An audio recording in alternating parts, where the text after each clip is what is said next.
Hi friends, பார்த்தோன்னா explain பண்ணால் போதும் ட்ரீஸ் என்னென்ன இருக்குன்னு வாங்க ஒன்று பார்த்தா செடி பார்க்க போகிறோம். பார்த்தீங்கன்னா அழகாக இருக்குது பார்த்தீங்களா. செகண்டு இப்படி பாருங்கள். இந்த இப்போ நம்ம பார்க்க போகிற நெல்லிக்காய் செடி பார்த்தீங்கன்னா இப்படி தான் பாருங்கள். நெல்லிக்காய் செடி நல்லாயிருக்கும். பார்த்தீங்கன்னா சுண்டைக்காய் செடி பார்த்தீங்கன்னா பாருங்கள். சுண்டைக்காய் எங்கேயுமே இல்லை, பறிச்சாச்சு. இப்போ தான் பறித்து ஃப்ரெஷ்ஷாக வச்சு. தென்னை மரம் பார்த்தீங்கன்னா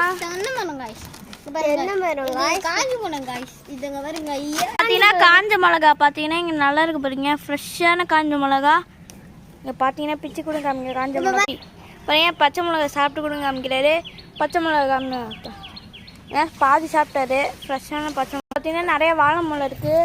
காமிக்க ஒன்று காமிக்க. பச்சை மிளகா சாப்பிட்டு நம்ம சப்ஸ்கிரைபர் தான். ஹாய் சொல்லுப்பா. ஹாய்ப்பா. இன்னொரு சப்ஸ்கிரைபர். வாழை மரம் பார்த்தீங்கன்னா கொஞ்சம் நிறையவே இருக்கு. இங்க பாருங்க எல்லாமே வாழை மரம்.